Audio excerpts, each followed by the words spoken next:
Assalamualaikum warahmatullahi wabarakatuh. Waalaikumsalam warahmatullahi wabarakatuh.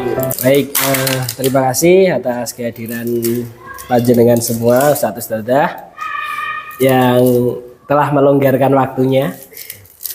Tidak apa-apa, sambil dinikmati saja snacknya.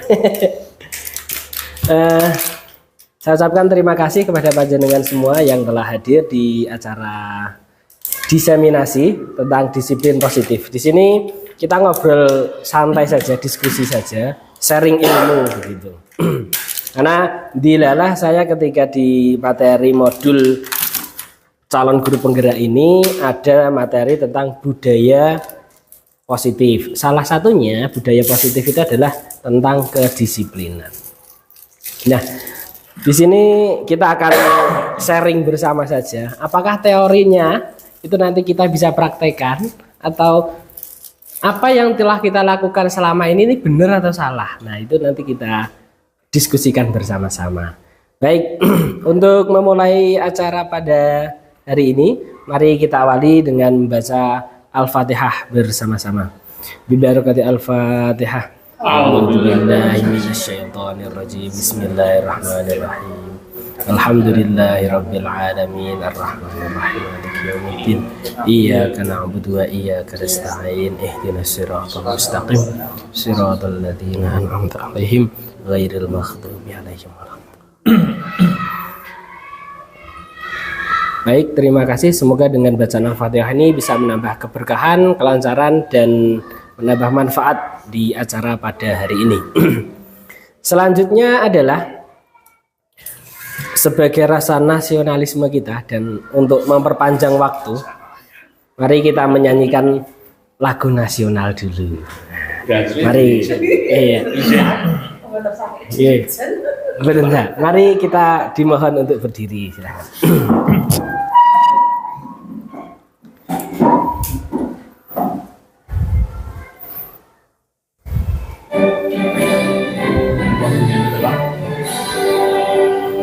Indonesia tanah airku, tanah tumpah darahku. Di sanalah aku berdiri, jadi pandu ibuku.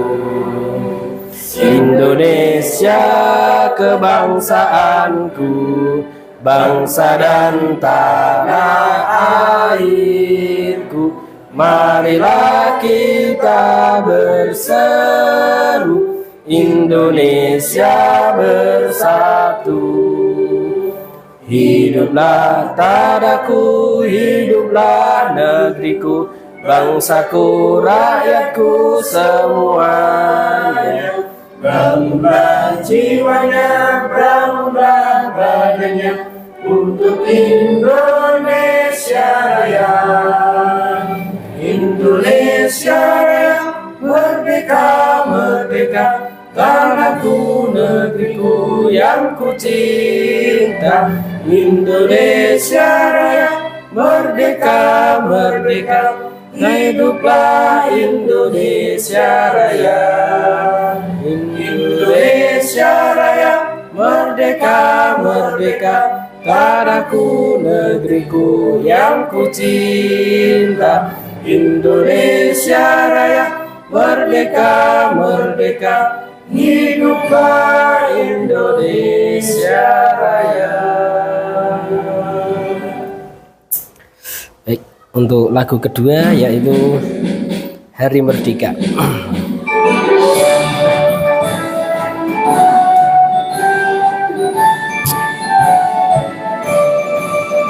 17 Agustus tahun 45, itulah hari kemerdekaan kita.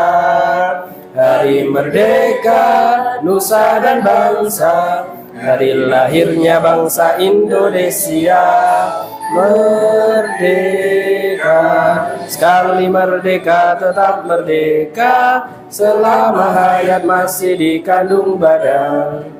kita tetap setia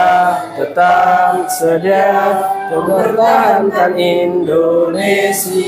Kita tetap setia membela negara kita.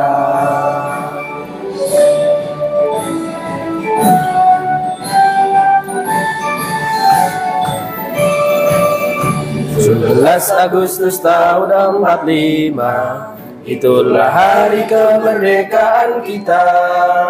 Hari merdeka, nusa dan bangsa, hari lahirnya bangsa Indonesia. Merdeka, sekali merdeka tetap merdeka, selama hayat masih dikandung badan. Kita tetap setia mempertahankan Indonesia. Kita tetap setia membela negara kita. Baik, terima kasih. Silahkan duduk kembali.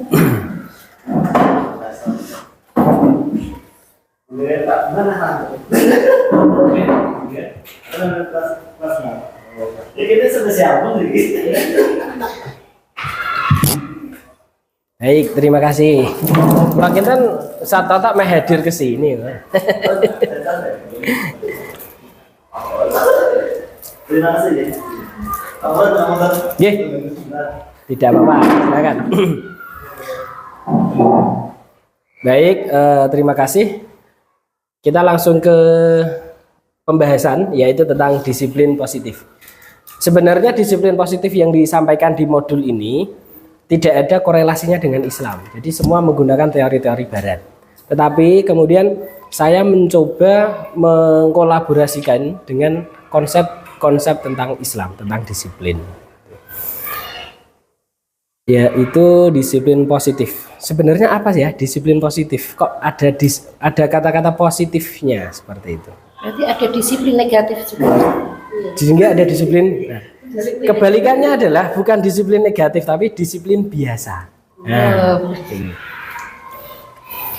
ini. Berarti antonimnya positif biasa ya Pak ya? Ya. Itu jawaban yang salah. Baik. Lawan katanya kaya, ya miskin. Lawan kaya kata apa? Kaya apa? Sederhana. Cukup. Oh, cukup ya. Nah, ini di sini kita akan membahas yaitu pertama makna disiplin dulu. Jadi disiplin itu sebenarnya apa? Mungkin kita sudah tahu ya, tetapi nanti kita akan bahas bersama. Kemudian ada disiplin positif dan disiplin biasa. Kemudian ada di sini saya mengibaratkan tombol manusia. Maksudnya manusia itu punya tombol. Artinya manusia itu punya potensi-potensi yang bisa dikembangkan. Kemudian ada nanti kita bahas tentang hukuman dan imbalan. Biasanya kalau disiplin itu kan ada hubungannya tentang reward dan punishment. Kemudian ada hadiah. Boleh nggak kita beri hadiah kepada anak-anak itu? Berupa hadiah itu berupa barang atau berupa ucapan. Kalau ucapan itu namanya apakah dukungan atau pujian. Nah, itu nanti ada di situ. Kemudian ada teori kontrol. Jadi sempat saya membahas di grup itu yaitu teori kontrol ada 5. Nanti kita akan bahasnya. Kemudian yang terakhir adalah menurut modul itu, modul CGP itu yang paling bagus itu adalah segitiga restitusi. Nah ini, apakah apa itu dan apakah kita bisa menerapkannya? Nanti kita bisa membahas bersama-sama. Nah, saya mau minta pendapat dulu, salah satu dulu. Ketika melihat gambar ini, apa yang terbersit di panjenengan? Ustadzah Tari apa? Apa ya? Takut ditangkap kali Pak? Polisi. Takut ya? Takut ada Pak polisi. Mungkin ada lagi siapa? Pak. Disiplin. Disiplin. Pak polisi itu terkenal dengan disiplinnya. Ustadz Saifuddin mungkin punya pengalaman. Pengalaman apa tentang ini? Polisi. Atau pernah ditilang? Pernah ketilang. Pernah ketilang. Ya makanya takut ya, pernah hilang. Kadang kita itu sudah komplit pakai helm, ya surat-surat komplit, patuh aturan, tapi masih takut ya. Kan gitu. Nah, memang betul ya seperti itu. Kalau saya Pak, keluarga itu kan kebetulan banyak yang jadi polisi ya. Nah, Jadi tidak ke arah tilang atau perbuatan gitu, tapi disiplin di rumahnya itu loh. Oh, Kita penerapan itu di sampai rumahnya. menyesuaikan mereka. Jadi misalnya kita mau silaturahim Lebaran itu ya, Yeah. nggak mungkin kita yang silaturahim karena mesti mereka disiplin peraturan dijaga di jalan, ngepom dan seterusnya. Oh. Jadi mereka yang buat aturan jaga kita sampai gitu. kita yang menyesuaikan Kita yang mereka. menyesuaikan sampai Kita yang gitu. Itu menyesuaikan. saking disiplinnya keluarga Ya. polisi itu loh.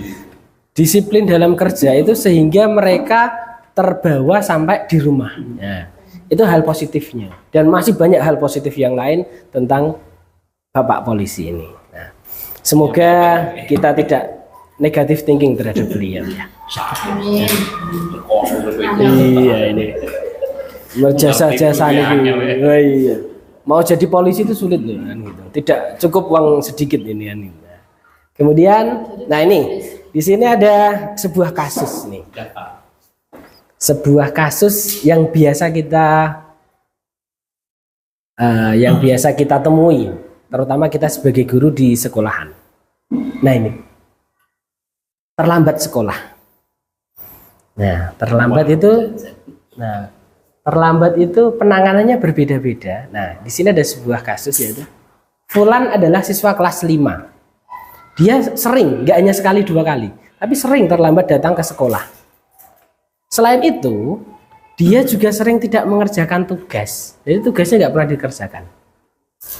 Kira-kira apa yang akan Anda lakukan sebagai guru ini? Ya. Bukan sebagai orang tua, bukan sebagai kepala sekolah, tetapi sebagai gurunya. Sebagai misalkan wali kelasnya atau sebagai guru yang mengajarnya. Mungkin? Ya Pak? Oke, monggo. Kalau saya tidak langsung menjas anak kenapa terlambat, tapi klarifikasi dulu kenapa kok bisa datang terlambat, alasannya apa di rumah gitu. Jadi nggak langsung memberikan hukuman, tapi ditanya dulu kenapa kok bisa datang terlambat. Kan pasti anak itu di rumah kan masalahnya berbeda-beda. Kadang ada yang punya adiknya rewel, terus akhirnya orang tuanya mengantarkan ke sekolah jadi terlambat gitu kan. Terus ada juga yang kadang problem orang tuanya itu kerja semua, terus anaknya dibangunkan itu agak sulit. Bisa mempengaruhi juga gitu. Ada juga yang orang tuanya itu bapaknya kerja di perusahaan misalnya pulangnya larut malam, pulangnya itu kepagian gitu ya. Kepagian, terus anaknya di rumah misalnya sama mbahnya kurang kontrol atau kurang perhatian gitu kan, bisa juga sehingga bisa menyebabkan anak itu terlambat. Pokoknya problemnya banyak lah, bermacam-macam. Jadi kita akan klarifikasi alasannya kenapa terlambat. Baru nanti kita kasih pengertian, kalau bisa nggak terlambat lagi. Tapi kalau terlalu sering, ya kita kasih hukuman. Tidaknya bukan hukuman, hal yang menjadikan dia itu tidak terlambat dan bisa menjadikan orang tuanya itu lebih perhatian. Baik, terima kasih. Jadi di alasannya dulu, kemudian kita selidiki, kemudian kita klarifikasi yaitu tadi, kemudian baru kita kasih tindakan gitu. Mungkin ada lagi? Contoh kasus kelas saya itu ya sering terlambat antar jempute ta. Nah itu yang di sopo. Nah itu betul. Nanti padha karo nggonku.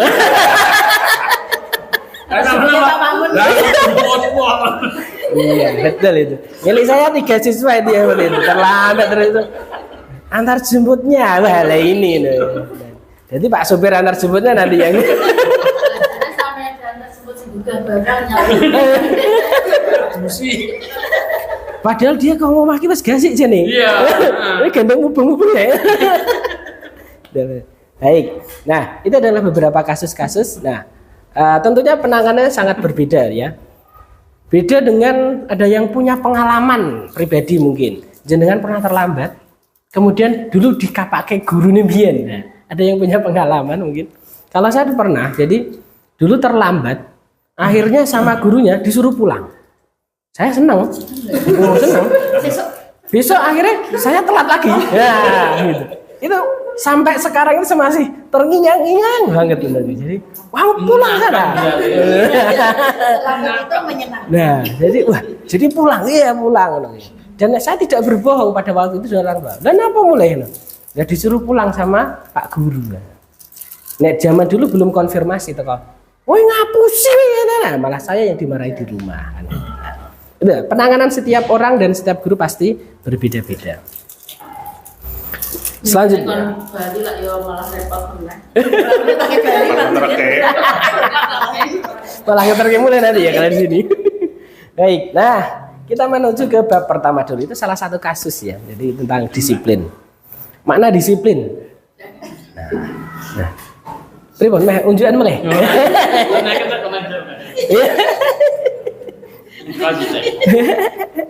Yang warna kuning masih.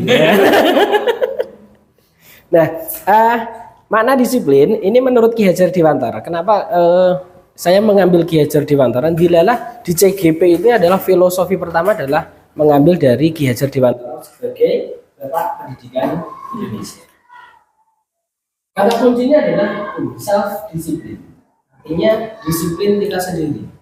Artinya disiplin itu timbul dengan sendirinya tanpa ada sebuah paksaan.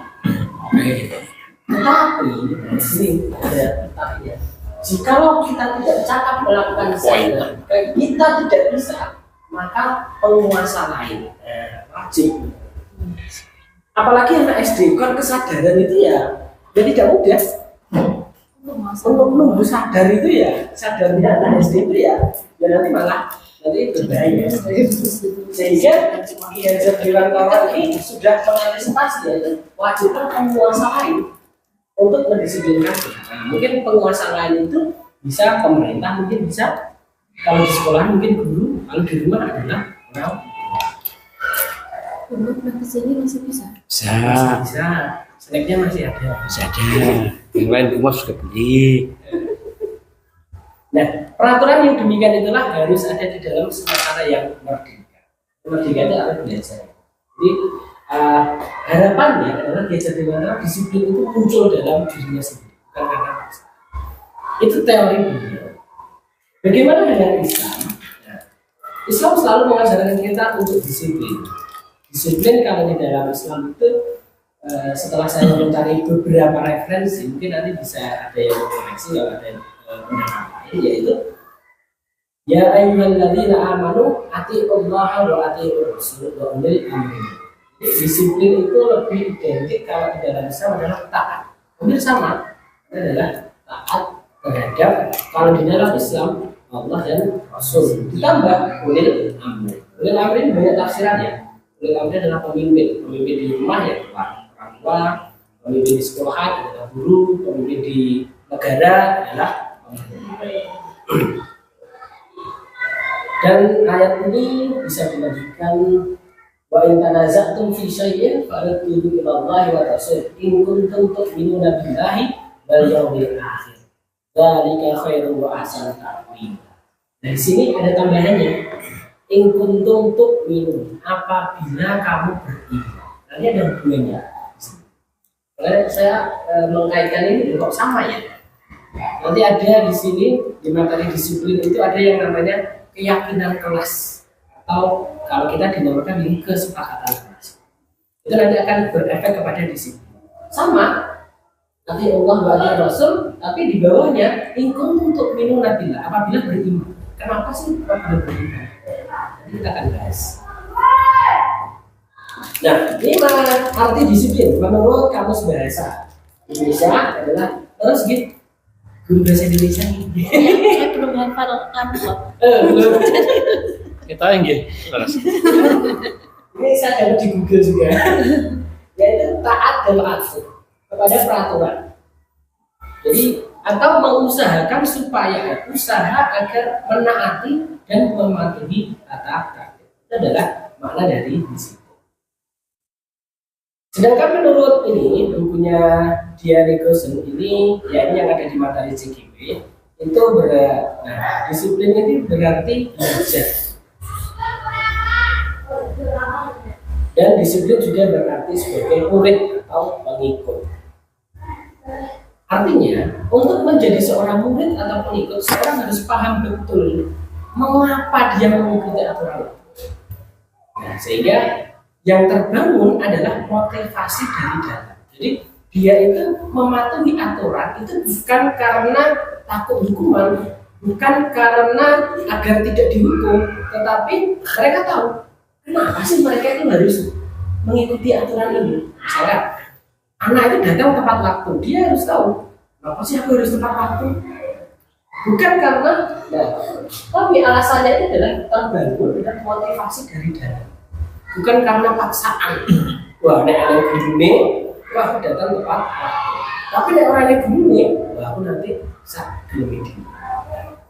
Itu adalah efek dari kalau tidak ada guru, tidak ada pengawasan, akhirnya mereka itu tidak disiplin. Itu adalah efek dari dorongan dari luar eksternal. Nah, harapannya disiplin itu adalah muncul dari dalam diri sendiri. Sehingga di sini kita bisa mengkaitkan dengan kekuatan intrinsik itu adalah kekuatan iman kita. Jadi kalau iman kita itu sudah kuat, walaupun ya kita kan nggak melihat Allah ya di sini, tapi kita sholat. Karena apa? Kekuatan yakin aja kita. Kekuatan intrinsik adalah kekuatan iman kita. Bilal bin Rabah itu siksaannya minta ampun. Dia sudah disiksa, tetapi dia tetap memeluk Islam karena kekuatan imannya. Tidak hanya disiksa, dia tidak hanya dikasih hukuman, tapi dia dikasih ridho. Dia dikasih hadiah. Kalau kamu keluar dari Islam, kamu aku merdekakan. Padahal zaman itu merdeka itu adalah hal yang sangat sulit. Itu dimerdekakan. Tetapi walaupun dengan ridho seperti itu, karena kekuatan iman, dia tetap memilih untuk memilih Islam. Karena ini kekuatan dari dalam. Sa'ad bin Abi Waqqas, kalau di sejarah selanjutnya dia penakluk Persia. Tetapi di sini yang Sa'ad bin Abi Waqqas itu yang itu loh, yang pemanah yang setiap panahannya itu selalu tepat sasaran. Yang ketika di perang Uhud Nabi Muhammad itu diserang, dia menjadi tameng utama. Jadi Nabi Muhammad yang ambil anak panah, yang cepat itu, kemudian beliau yang saat ini yang melepaskan ke musuh. Nah, tetapi tidak di situ. Kekuatan iman Sa'ad bin Abi Waqqas ini adalah ketika dia masuk Islam. Selamat datang di sana. Pembina PKJS. Pas ya, pembina PKJS Putri ini. Tentang disiplin ini. Balik ke sini, kekuatan iman itu akan menggugah kita untuk selalu disiplin dalam diri kita. Jadi disiplin dorongan dari dalam, dorongan karena iman. Saat bin Abi Waqqas ketika masuk Islam itu ancamannya apa? Bukan seperti ini, bukan disiksa, bukan diberikan ribet, karena saat ini kan orangnya udah kaya dulu, dia sudah kaya, nggak mungkin dia itu dikasih harta, minum harta, nggak mungkin. Dan dia adalah orang yang ternama, orang yang punya jabatan, jadi nggak mungkin dia disiksa. Tetapi ancaman ketika dia masuk Islam adalah boikot dari ibunya. Ibunya mogok makan. Nah, coba bayangkan, bagaimana antara saya berbakti kepada orang tua atau saya milih Islam. Ibunya nggak mau makan apabila saat ini masuk Islam. Mogok makan selama 3 hari. Tetapi saat ini adalah orang yang cerdas. Dia analitik. Dia itu orang yang dari hari ke hari itu dia jeli banget. Jadi dia sudah yakin nggak mungkin ibu itu nggak makan. Nah, saat ini jadi nggak mungkin ya. Dia mengatakan bahwasanya ibuku itu nggak mungkin nggak makan karena dia itu sudah terbiasa makan, hidup mewah. Jadi nggak mungkin karena ini. Jadi karena kekuatan iman ini juga, beliau itu udah mati sih. Enggak. Ya, nah, kekuatan ini jadi karena kekuatan iman dia tetap Islam saja, milih Islam aja, kan gitu. Nah, ini adalah kekuatan dari dalam. Bukan karena saya milih Islam karena Nabi Muhammad itu ganteng, bukan. Tetapi karena ya kekuatan iman ada di dalam diri dia. Kemudian ada yang terakhir adalah kisahnya Abdullah ibnu Abi Quhafah. Ada yang tahu siapa beliau? Abdullah ibnu Abi Quhafah. Ini adalah kisah yang sangat spektakuler di dalam kekuatan imannya. Dikala semua orang nggak percaya, tapi beliau percaya pertama. Dia langsung menjadi bestinya Nabi Muhammad. Ketika Nabi Muhammad itu banyak halangan rintang, dia menjadi pertama yang menjadi pembela. Abdullah bin Abi Quhafah. Sehingga Abdullah ini ya karena kekuatan iman itu. Jadi halang rintangan apapun itu tidak akan pernah tergoyahkan karena kekuatan iman ini. Dia diiming-imingi apapun, dia tidak akan goyah karena kekuatan iman. Jadi iman ini adalah menguatkan kita untuk melakukan hal-hal yang kebaikan seperti disiplin tadi. Apalagi ketika Abdullah ibnu Abi Quhafah ini sampai diganti namanya saking dia percayanya sama Nabi Muhammad, yaitu ketika Nabi Muhammad melakukan Isra Mi'raj, sehingga dia dikatakan Abu Bakar As-Siddiq. Nah, karena kekuatan iman ini dia melakukan hal-hal baik, bukan karena apa ya, bukan karena hal-hal eksternal, bukan karena oh Nabi Muhammad adalah ponaanku, bukan, tetapi ya karena kekuatan iman. Bukan karena Nabi Muhammad orang yang sama-sama orang Mekah, enggak kan gitu. Bukan karena Nabi Muhammad adalah orang yang ganteng, orang yang pada saat itu banyak temannya, bukan. Nah, tetapi karena kekuatan iman. Disitulah kita bisa membedakan antara disiplin positif dan disiplin biasa. Apa yang dimaksud disiplin positif? Di sini ada 7 perbedaannya. Nah, disiplin positif itu internal, dorongan internal. Adapun kalau disiplin biasa kan eksternal tadi. Contohnya kita pakai helm. Kalau internal ada yang bisa, ada dorongan internalnya apa? Selamatan. Nah, itu adalah internal. Kalau eksternalnya Cekal polisi. Cekal polisi. Eksternalnya. Anak-anak maksudnya juga seperti itu. Kenapa kamu mengerjakan PR? Itu banyak. Kalau eksternal dia enggak dimarahi orang tuanya, enggak dihukum.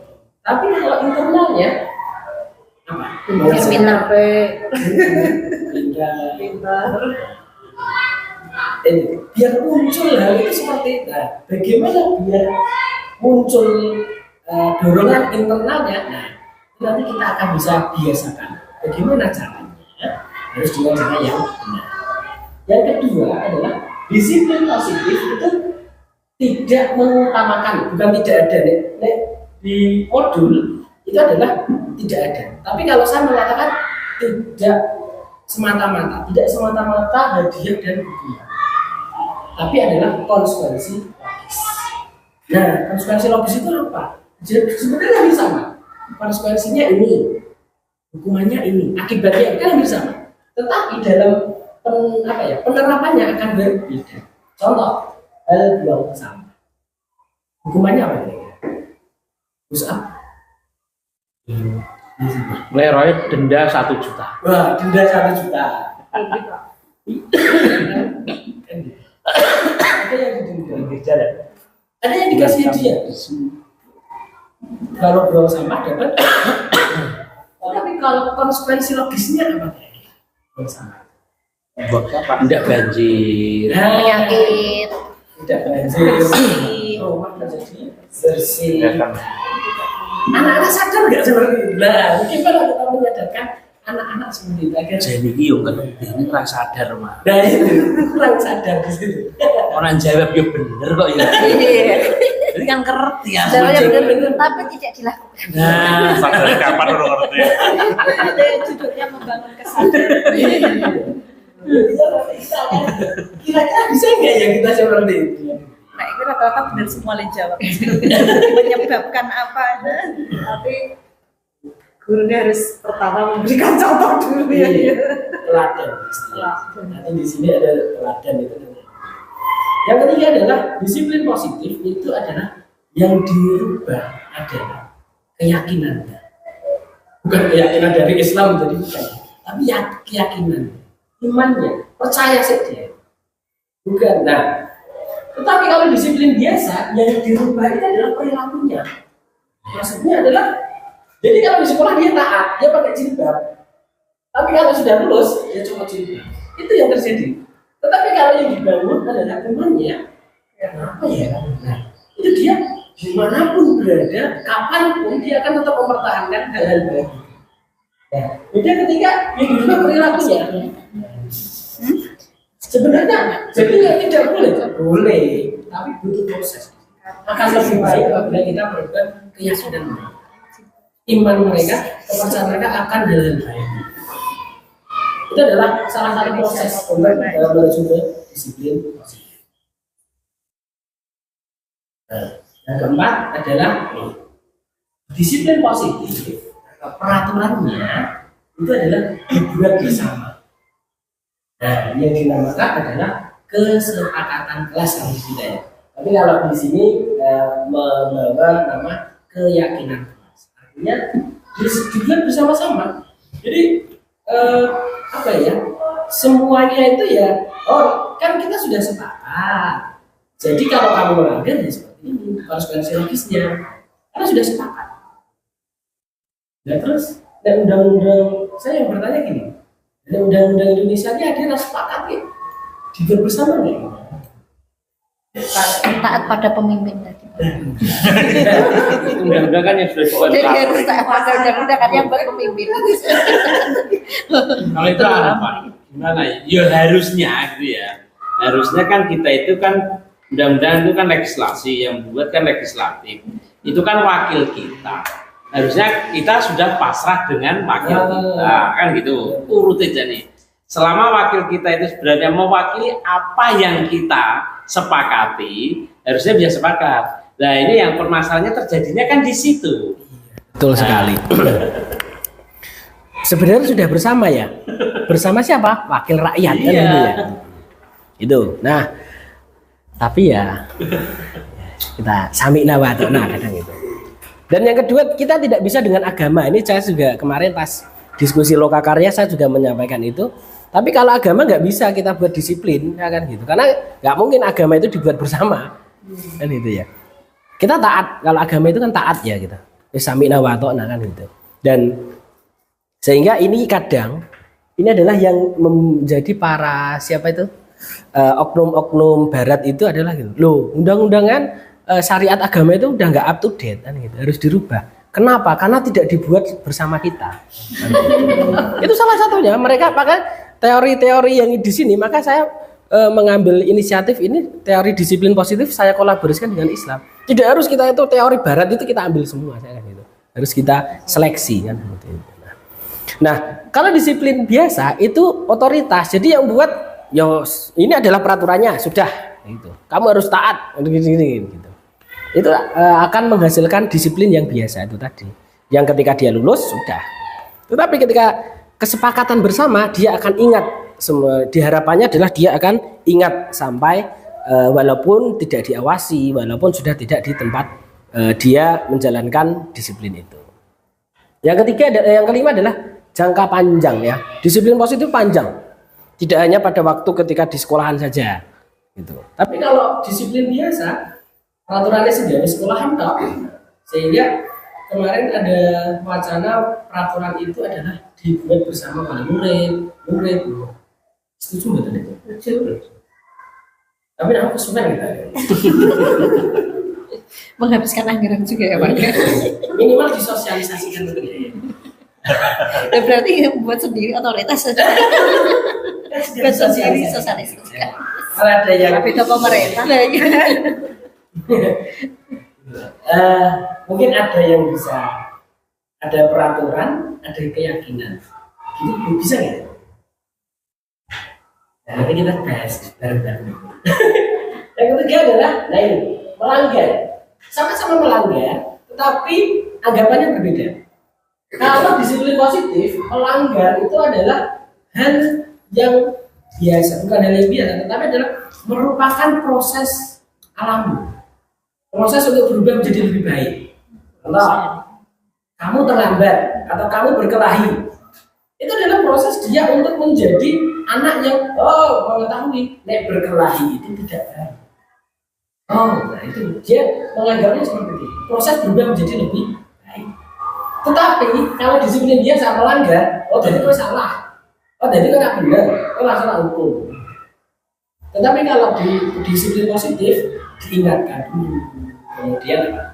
Oh ini nggak baik, baiknya bagaimana? Kita harus berusaha menjadi lebih baik. Caranya bagaimana? Disiplin positif. Peran guru. Nah, kalau disiplin biasa, guru itu adalah polisi. Intinya cuma hukum, hukum sidang, hukum. Tapi kalau guru di positif, dia itu detektif. Dia memahami, dia memahami. Oh, kayaknya terlambat karena tadi. Oh, orang tuanya kerja. Oh, jebule memang antar jemput. Solusinya piye? Rasa memang antar jemput, repot ya gimana? Terus akhirnya jemput ya. Itu adalah diberi solusi juga. Ya. Itu perbedaannya. Nah, Mungkin Pak Mamun, waktu kita sih yang agama. oke. Yang mana tadi ya, agama itu tidak kesepakatan bersama gitu ya. Jadi kalau sama gini, jadi kalau agama aturan itu dibuat untuk apa kenyamanan bersama. Jadi kan yang buat kan Allah, dia itu tahu semua itu yang diciptakan Allah, sehingga biar nyaman bersama aturannya seperti itu. Contoh konkret misalnya nanti ya, itu misalnya kita semua kan punya kendaraan ya, dari berbagai produk lah, misalnya Honda gitu aja.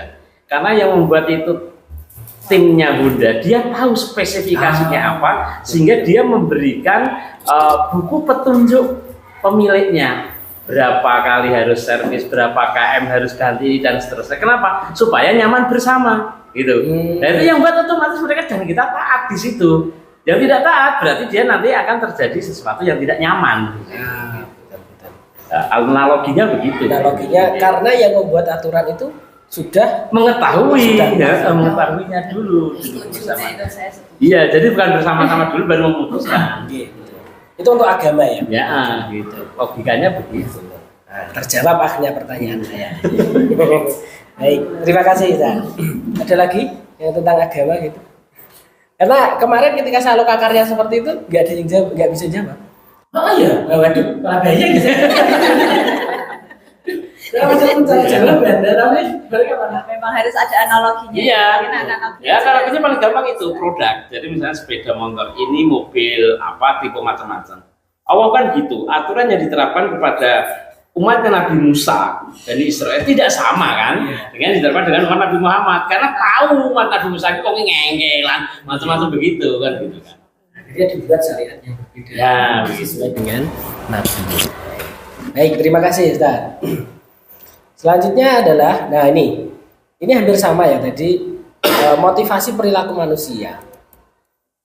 Manusia itu melakukan sesuatu karena apa? Nah ini teorinya ini, karena tiga ini.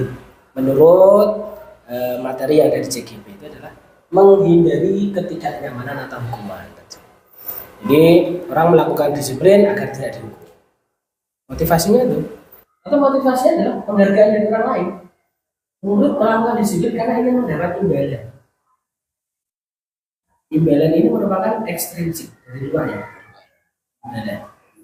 Dia dipuji, dia dapat permen. Padahal kalau di TK itu dia dapat bintang gitu ya. Tempel. Dapat bintang kan. Tapi itu bisa menjadi enggak ya? Maksudnya itu juga menjadi salah satu hal yang membuat itu kesaat masuk bisa menjadi menyadarkan juga nggak? Bagian dari cara untuk itu. Saya berpendapat iya. Jadi tidak semata-mata itu adalah benar. Nah, iya, cuman itu kayak menjadi cara juga kan tetap dilaksanakan gitu loh. Bukan terus menghindari hukuman dan menghindari penghargaan gitu loh. Mungkin dari yang tadi itu karena menghindari hukuman, karena dia dilakukan secara kontinu, akhirnya nanti masuk menjadi ranah dia itu bisa mengganti ke dirinya sendiri. Jadi kayak proses.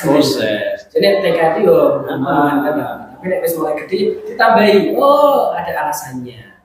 Kan ada teori juga kan itu. Suatu kebiasaan yang dilakukan 21 kali secara kontinu itu akan menjadi kebiasaan. Contoh misalnya sholat subuh ya jarang, akhirnya kawanan. Coba kemudian setiap sholat subuh kasih ribet. 1, 2 sampai 21 dia sudah akan terbiasa bangun jam segitu. Gitu. Jadi kayak kitab Imam Ghazali itu loh. 40 hari tidak boleh ketinggalan takbirnya imam. Nah, kenapa 40 hari? Saya mencari kenapa sih 40 hari itu, karena mencari kebiasaan itu. Mungkin 1, 2, 3 seminggu itu masih dengan imbalannya ya ben gitu. Tapi nanti lama kelamaan ya nanti sadar dengan sendiri, nyaman dengan sendiri. Yang aku lakoni kuwi urung tak iso. Bar 40 langsung aja. Oh, urung tekan 40 wis masbuk kok. Iya, jajan berniat 40 itu untuk terus continue gitu ya. Ora iso. Ora sing masbuk bolong. Jadi challenge itu juga baik. Membuat challenge kebaikan itu loh kan, anak-anak mungkin modelnya sekarang challenge apa tantangan. Jadi model tantangan mereka lebih, walaupun mungkin tidak ada siapa yang berhasil begitu aja kan, kita sudah tantangan. Nah inilah kekuatan internal ya. Jadi intinya kita membangun kekuatan internal kita, keyakinan kita dulu. Ini menurut jenengan tafsiran Anda apa ini? dorong mobil. Dorong mobil. untuk dorongan intinya. Atau raiso mobil. Kenapa nggak ditinggal aja ke mobilnya? Apa itu mobil? Apa jenengan? Jangan-jangan mencuri mobil juga cara begitu. Kemudian di sini ada yang bisa mengkaitkan ini persneling mobil. Berarti Raisa nyopir. Memberatkan ya. Kalau presnelengnya itu tidak posisi netral, didorong seperti apapun nggak akan jalan. Oh itu kita kan bisa nyopir kafe kan. Wah intinya kunci ngono to, handrem to.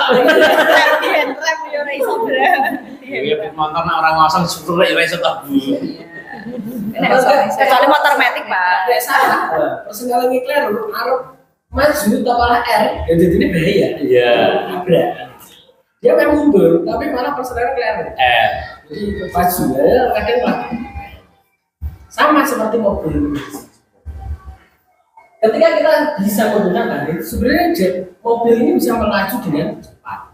Tetapi kalau kita salah menggunakannya, kita salah dalam menggunakan potensi-potensi kita, maka yang terjadi adalah bisa terjadi parah. Yang kedua, atau jalan lambat. Bisa jalan, tapi lambat, tidak bisa maksimal. Begitu juga dengan potensi anak. Kalau kita tidak memahami potensi anak kita, ya jalan bisa, tapi nggak maksimal. Sehingga kita bagaimana menggali potensi itu untuk kita wajibkan bersama. Karena bahwasanya semua manusia telah diciptakan Allah dengan potensinya. Wallahu akhrajakum min butuni ummahatikum la ta'lamun syai'an. Tapi Allah menciptakan taqatul insan, potensi manusia. Berupa apa? Wa ja'ala lakumus sam'a wal absara wal afida. Ada pendengaran, ada penglihatan, dan afidah, dan ada hati di sini. La'allakum tasbihun. Nah, ketika potensi-potensi manusia ini, sebenarnya potensi 3 itu kan bisa dijabarkan ya. Kayak kalau materi Liko itu namanya taqatul insan sahih.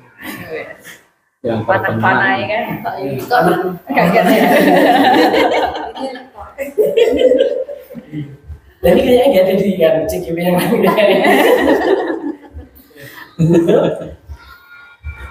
Nah sehingga ketika potensi itu bisa kita maksimalkan, insya Allah lah nanti bisa melejit nanti semua. Nah di sini, nah ini apa sih tombol kita atau alasan? Kalau tadi kan 3 ya alasan untuk melakukan sesuatu itu. Tetapi menurut namanya saya lupa. Dia juga psikolog juga, tapi muslim. Itu ada 10 tombol untuk melesatkan diri. Manfaat. Jadi kalau kita tahu manfaatnya, anak itu tahu manfaatnya, dia akan melakukan dengan sendirinya. Pelaku itu mengerjakan tugas. Dia mau biar pintar. Bukan karena takut hukuman, tapi biar pintar. Dia tahu manfaatnya. Dia disuruh membawa gunting. Tahu manfaatnya, aku kita bawa gunting gak mau lari. Tapi kalau dia tahu manfaatnya, oh saya mau membuat karya, dia akan teringat karena tahu manfaatnya. bangga. Nah, anak kalau sudah bangga, wah, dia akan berusaha untuk disiplin. Karena dia bangga. Aku loh buat ngoromi TPDS. Di sini orang kita gara-gara di TPDS saya ya. Itu mah disilang bukan TPDS. Kan misalnya. Nah, repotnya Oke, begitu. gue robot posisi saya sudah bukan. Iya anak tadi. Tinggal. Kan kebanggaan, Pak. Biru apa krem? Jadi dia belum. Jadi nu dari Pak Iswari kayak ada tulisannya. Silakan pembina PDS. Kita tak colek loro. Selain bangga, makna dia tahu artinya. Dia tahu oh nek artinya seperti ini. Nah itu tadi, jadi kan menyatakan calon usia, tantangan. Kadang-kadang itu Saya maju. menjadi tombol. Jadi tombol untuk melesatkan manusia murid.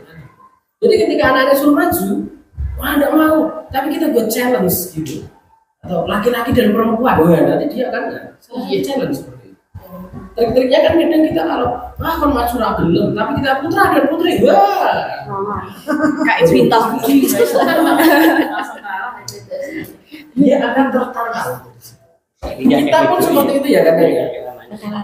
Menaati aturan agama kan kalau ada tantangan gitu kan. Belum akhir zaman. Ada pertanyaan. Lah iya, belum Kalau akhir ada zaman. pertanyaan gimana saudara? Kenapa pertanyaan itu bisa membuat kita lebih disiplin? Emang Yang wakili. semua itu Ya, pertanyaan. pertanyaan. Kenapa pertanyaan bisa membuat kita lebih disiplin atau bisa melejitkan orang untuk melakukan sesuatu? Kalau jawabannya tidak sesuai yang benar pasti kan ya Merasa malu. malu. Ada lagi? Kenapa pertanyaan itu Bentuk perhatian juga ya. bentuk perhatian? Kan yang ditanyakan sesuatu kamu. Kompetitif. Perhatian, kompetitif, ya boleh.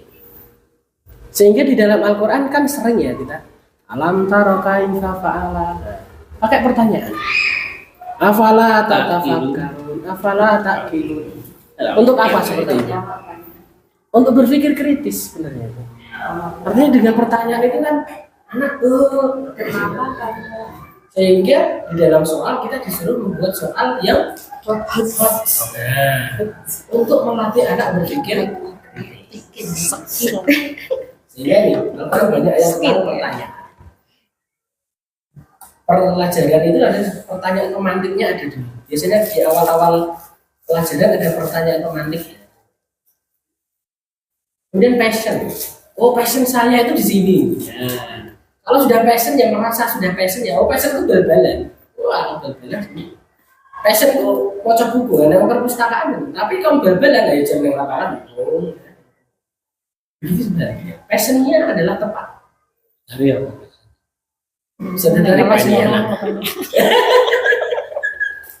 Temukan Jadi passionnya oke. Iya. Passionnya oke. Pasien nih. Punya anak baru murid. Pasien Pasien. seneng apa? Open kan. Seneng apa-apa. Anak yang Mau ngomong bojone nih. Jawabannya tenang. Orang open di sini bang. Lo usah jangan lu bang. Nah, adalah tahu tujuannya. Kita ibadah itu kan tahu tujuannya ya. Kita mesti tujuannya apa? Anak belajar tujuannya agar lulus. Nah itu tahu tujuannya maka dia akan lebih mudah. Seperti kalau ini seorang pendaki, dia wah aku harus sampai puncak. Itu biasa caranya. Orang yang dipaksa-paksa kali. Tapi tujuannya adalah Terkimat hari ngapain jalan kafe. Kalau kayak saya muridnya kuat gini nak. nah ini kayak dia Motivasi ekstrim. motivasinya kebahagiaan apa apa? Jaim toh pak. Orang pertanyaannya sudah ditakon. Ya, disitulah kita akan menemukan kenapa kita melakukan sesuatu. Ya, adalah kesenangan ya. Oke. Kesenangan. Wah, kalau sudah dia senang terhadap sesuatu, lama dia akan game. Kenapa dia? Dia senang karena senang dia itu. Kenapa dia? Makanya pelajaran itu ya caranya menyenangkan. Ya akhirnya kita buat game-game. Ada game-game di pembelajaran, apalagi di dunia TK dia kelas bawah, gamenya sangat banyak. Kita beribadah sama. Mencintai Allah adalah mengikuti Rasulnya. Kalau in kuntum tuhibbunallaha fattabi'uni yuhibbukum. Apabila kita mencintai Allah, apakah ini tingkatan tertinggi? Kita melakukan ibadah dengan karena ibadah kita apa? Karena dibutuh Tidak. karena Kadang. ben rezekinya lancar ada sholat duha maca waqiah kan Ini orang hijau. Yakin gitu sama. saya dulu aku dulu pakai ayat satu sopan aku sodako hanya kaget lalu butuh pakai itu tujuannya masih duniawi boleh nggak? Ya boleh daripada orang tapi harus diimbangi dengan ilmu-ilmu yang lain. Jadi kita ibadah itu karena senang, karena saya cinta Allah, maka saya sholat. Saya cinta Allah ya karena saya tilawah, bukan karena tilawah karena di absen. Jadi ya karena udah senang. Jadi kalau sudah melakukan hal dengan senang maka akan berkontinu terus. Dan yang terakhir adalah keyakinan. Kalau ini tingkatannya para sufi. Ini tingkatannya sufi. Dia seorang ini rasa senang butuh ini enggak. Terus dia itu taat istiqomah. Ibadah istiqomah ibadah. Enggak ada imbalan aku ganti senang Gusti Allah ya. Itu tingkatan yang sudah mungkin makrifatullah ya. Jadi ya yang hidup itu mengalir. Dia nggak pengen tujuannya itu, dia semoga dia ibadah. Pengen surga itu imbalan. Iya, pengen surga itu termasuk ibadah. Berarti nggak masuk. Takut neraka. Nah, yang itu maksudnya. Jadi level keimanannya jadi nanti. Level keimanan. Kalau sudah yakin, ya sudah yakin. Setelah yakin lu suaraku. Emang ambilin rokok mbok. Tahu. Bukan artinya Salah sama Pak. bukan artinya Yakin, Pak. Lebu suaraku. Ini rokoknya mbok. Di Quran kan juga diiming-imingin surga. Ada ribet Yang mengalir surga. Ide dari bermata kecil. Iya. Ya, Pak Es pengennya gue gitu sih. Al-Quran itu kan memberikan menu yang pas untuk semua orang di levelnya. Mungkin levelku masih level takut neraka. Masih takut. Bayangin rokok isi masih selingkuh di hari itu. Enak sih lengkapnya pengennya surga, kan lebih tinggi lagi. Ada lagi seneng karena pengen dicintai lah gitu. Karena saya tingkatannya lebih tinggi lagi ya itu yakin orang pengen BKP sebenarnya. Jadi ya Al-Quran itu untuk semua level bisa. Berarti nggak dipinginin nggak ada motivasi berarti Pak. Yang Sudah nggak di atas dipinginin. itu maksudnya harus yakin. Terus lewat lah ini.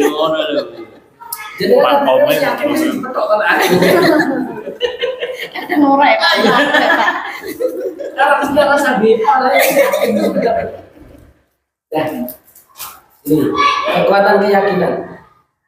Kenapa Nabi melakukan ibadah? Padahal beliau itu manusia. Ya, dia udah yakin. Ya yakinnya apa? Bersyukur itu. Bukti bahwa saya itu bersyukur. Itu keyakinan Nabi Muhammad. Terus maksud ada. Bisa jempol ya. Baik. Jadi tak ngintipnya udah ngopol. Mau 9:30 ya Pak.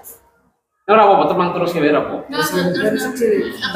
Tak jauh kesenengan nih. Sampai ngaji. Sampai ngaji. Sampai ngaji. Ya, nih ada seorang pegawai negara sudah tua banget, mungkin sudah pernah dengar cerita ini. Tugasnya hanya sepele, ngecek pintu hotel, bisa dikunci atau tidak. Udah itu aja kerjaannya. Di hotel itu ada 300 pintu, sehingga setiap hari dia hanya bisa 10 kamar yang dicek. Pekerjaannya itu dok, nggak ada yang lainnya. Nah, kayaknya enak ya. Sampai Pak sini gitu itu ada Pak Pangan itu pekerjaannya cuma dapur semua kan di situ nggak ada yang lain. Nah suatu ketika ditanya sama HRD baru di hotel. Mbak, kenapa Anda itu bekerja di sini kok betah? Jawabannya kira-kira apa? Nyaman, Nyaman, Bermanfaat. bermanfaat, berkah. berkah, Dibutuhkan. dibutuhkan. Makna tadi. Rasanya saya juga kaget pada itu. Dapat anak gajinya kayak apa? Susah kedua, gajinya kayak yang kedua. Dan yang aku naik tiana yang kerja apa? Sudah nggak training. Gurnono. Aku naik betul siapa guru nama aku naik itu. Jawabannya nggak itu. Jawabannya adalah kalau saya lalai dalam bekerja ini, suatu saat pintu hotel itu rusak dan hotel itu kebakaran, saya mengorbankan saya. Dia berpikir ke orang lain. Motivasinya sudah keselamatan orang lain, bukan untuk dirinya jadi. Jadi dia sudah memikirkan keselamatan. Ini motivasi kita sebagai guru, bahwasanya kenapa kita memilih sebagai guru? Karena kita untuk bermurid. Apapun untuk bermurid. Kalau nek aku orang angkat, murid itu aku pen. Kalau nek semua berpihak, akhirnya kembali ke filosofi Ki Hajar Dewantara, yaitu berpihak kepada. Jadi semua adalah berpikir ke orang lain, bukan ke diri kita. Kalau nek aku rani SD itu, Bermanfaat bagi orang lain. bermanfaat. Nek aku nek tekannya telat tuh, gajiku itu dipotong. Itu salah satunya loh Pak. Sakit murid rasa taufik. Itu bukan artinya nggak boleh ya. Ini yang ideal. Dan bantuan. Terus lagi akeh pride ya. Nanti pangkatnya jadi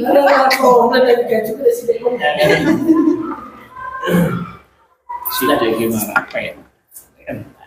Nah, kita masuk ke naik pulang dari hukuman dan email. Nih, pernah melakukan ini? belum pernah. Saya pernah. Mungkin kira-kira. Orang cerita ini berarti. Orang cerita ini. Kalau tadi kelas 5D ada tadi, tapi yang menghukum sama-sama anak perempuan TPDS. Oh gitu ya. Si anu siapa? Anaknya Pak waktu Pak Sepuh. Bagus. Yang di SMP itu. Miswah, Miswah ya, Miswah apa? Anaknya Miswah ya. Dan tadi kan terlambat. Terus sama anak-anak PPDS yang putri suruh begini. Peringatan. Oh, nak kowe ngono benda dino ngono ora nggo sapu ora ngopo. Beneran atau kok gak sih ngerti. Kesepakatan kelas. Mereka ya. Ini adalah Mesti parah. Berarti yang masalah hukuman itu jika telah disepakati. iya. Dia akan tidak menjadi hukuman apabila sudah menjadi kesepakatan. Akhirnya menjadi konsekuensi logis. Konsekuensi. Sholat terlambat, konsekuensi logisnya nambah rakaat yang terlambat. Nah, itu termasuk nanti bagaimana cara membuat konsekuensi logis. Nah, ini sering juga terjadi hormat terlambat, tapi hormat bendera maksudnya piye? Gini opo ya. Iya. Nah, jadi konsekuensi logis itu harus yang selaras, Iya. harus yang sesuai, ada hubungannya. Betul. Ada.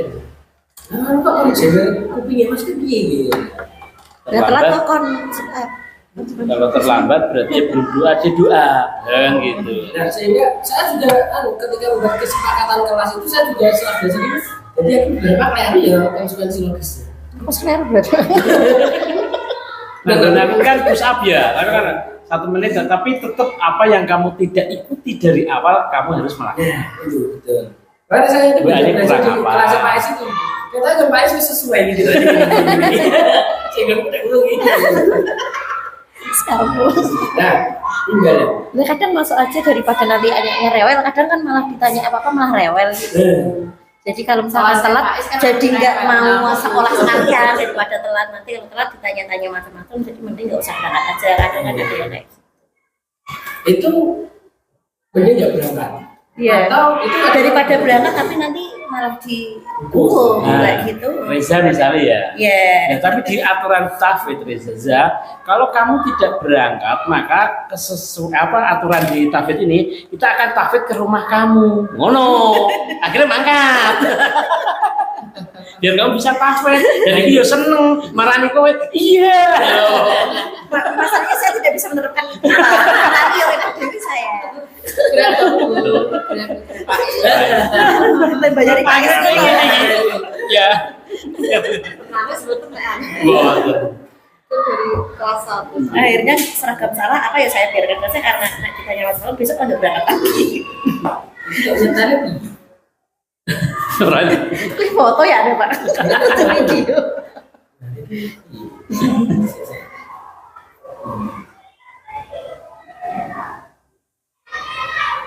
Reza iki tafwid ora takon tafwid kok. Takon maca, kowe maca bener sip tak ngono sih. Tapi apa nih? Tapi konsekuensi logisnya itu betul.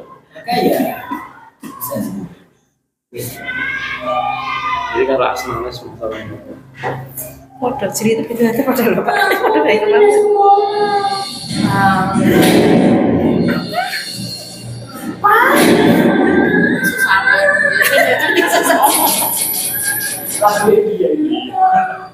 Tadi kalau aku dihukum, aku malu diketawain ke kelas.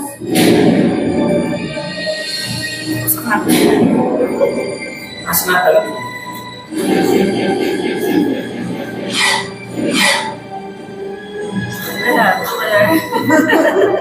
mau dan adalah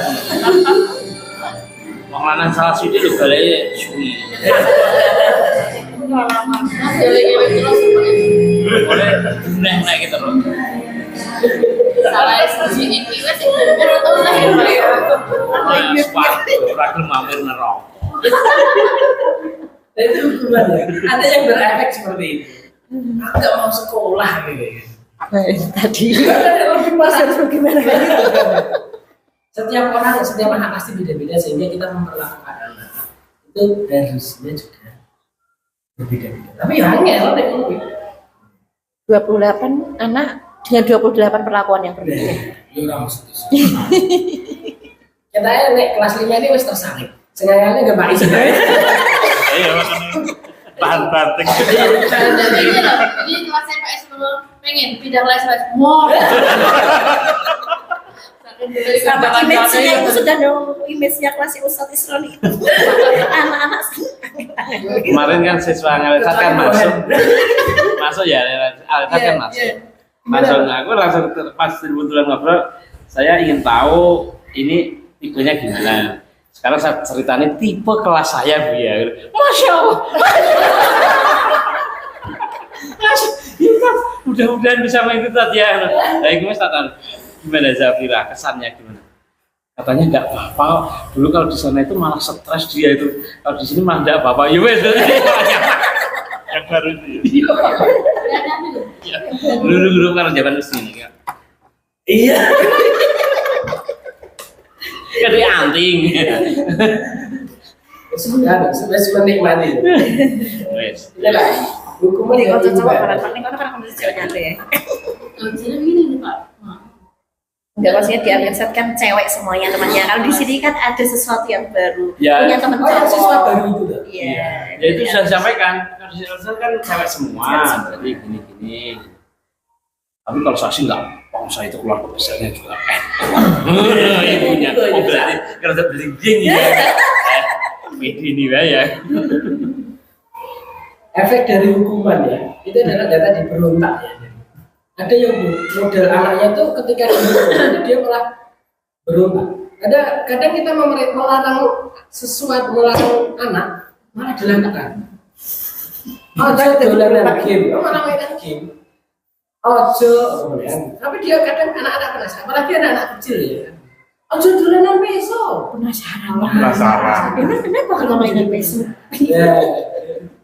Ada pertanyaan romantis. Nah, akhirnya dia adalah melakukan yang dilarang. Yang kedua adalah balas dendam. Mungkin di SD nggak terlalu ya balas dendam.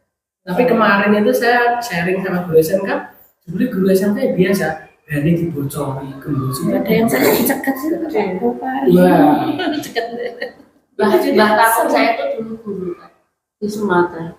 Terus pulang ke sini karena digawaknya parah menurut saya. Itu kan gara-gara itu ya mendisiplinkan ya. Tapi ya itu karena mungkin caranya yang salah. Mungkin akhirnya. Tapi kadang anak zaman sekarang juga kali ya yang terlalu Iya. sensitif apa, masa disuruh sholat gitu terus dendam malah dekat gurunya itu maksudnya yang over itu muridnya yang salah itu. Muridnya gurunya Salah dalam menerapkan di rumah juga pasti. Disiplin positif kan tidak harus di sekolah ya. Di rumah itu kita Saya itu kan pernah ngajar SMK ya, dan SMK swasta Semarang, wong sekolah genah Pak. Itu saya yo nom cilik kan gitu ya, tapi mereka respect kok enggak. Karena saya sering kunjungi ke rumahnya dan saya tidak pernah membicarakan kejelekannya di sekolah. Sepenting saya tahu orang tuanya, daerahnya itu anak sudah kok. harus ada kedekatan. Iya, akhirnya anak itu sudah halus. Seperti gitu. Poinnya itu, Iya. jadi kan enggak kayak Iya. Padahal kita ke rumah itu mesti wong tua ki masih ngene kok. Anak sekolah ngaten boten. Jadi saya cuma dolan tok ngono to. Tetangga yo mesti ngono yo karena di rumah kan kondisinya begitu ya. Jadi misalnya aku yang di Japan, saya nggak pernah ngomong ke Japan enggak, dia baik, dia ketua kelas. Tak junjung diri orang tua. Oh, dia perlu Respect sama respeknya, perlu kurang respect. Jadi dulu oleh Bandung. saya salah mana ya Pak ya. Boleh dan boleh. Mancing Bandung. Ya, ada menimbulkan balas dendam. Nah, tapi anak yang menengah dia akan bergumam dalam, ini gak adil. Kenapa aku diperlakukan seperti ini? Ya, itu bocah sekali saling nulis. Iya.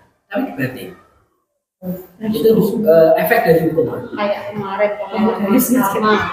Oh apa? Saya sama itu kan sekolah kan beda sendiri. Iya. Biasanya dia kalau berangkat sekolah itu kan gasik gitu kan. Nah itu gara-gara saya juga, saya tuh beli sayur tentunya kawanan dari sayur bukan gitu loh. Akhirnya kan dia ikut kesiangan gitu kan. Nah sampai kesukupan itu sama gurunya suruh turun nonton motor sampai ke parkiran belakang jauh. Jadi kan dilihat kontor-kontornya terus dia malu gitu. Nah di situ langsung sampai rumah. Nih aku tadi dihukum, dia rumah suruh dorong motor dari gerbang sampai parkiran nggak boleh dinaikin. Gara-gara saya terlambat, kesiangan kerja beli sayurnya ada kesiangan, nah, seperti itu. Akhirnya sekarang ini saya belajar apa ya, pertegas saya ini gara-gara guru-guru dan itu. Ini gue loh godokan-godokan kan ngantri, di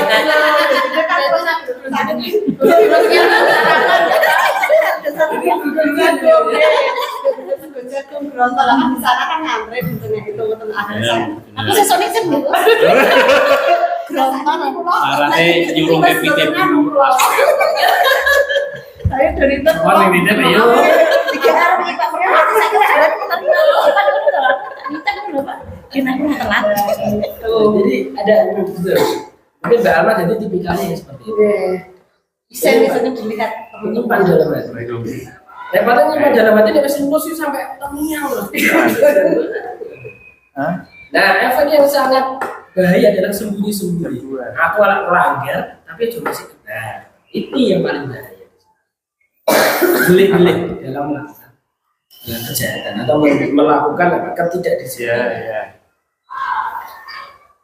Nah, konsekuensi logis tadi. Nah, bagaimana sih konsekuensi logis itu? Nah, kan orang hukuman terus apa? Ya konsekuensi logis. Nah, konsekuensi logis itu harus satu, related, berhubungan.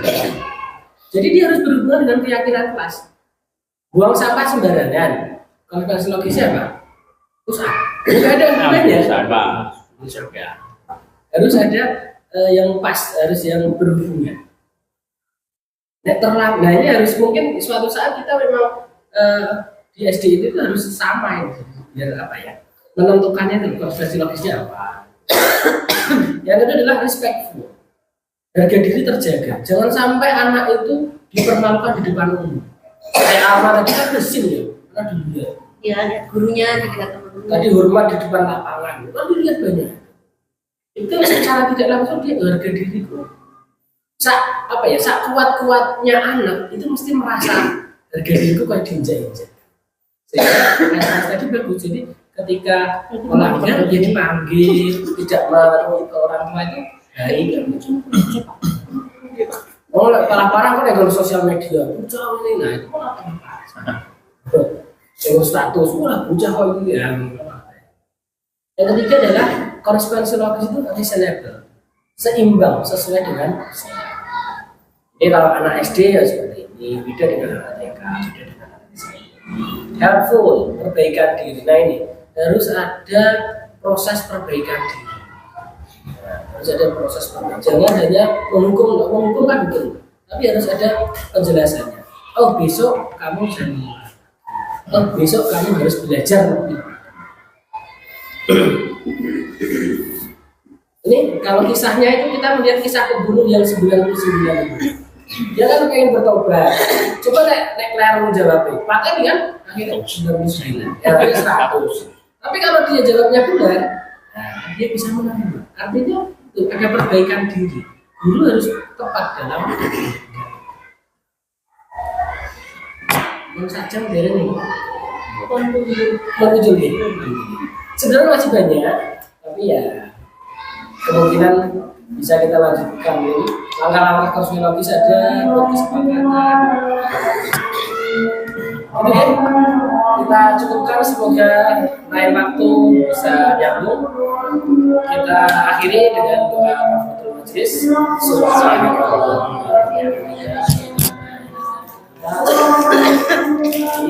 Terima kasih atas perhatiannya, atas diskusinya.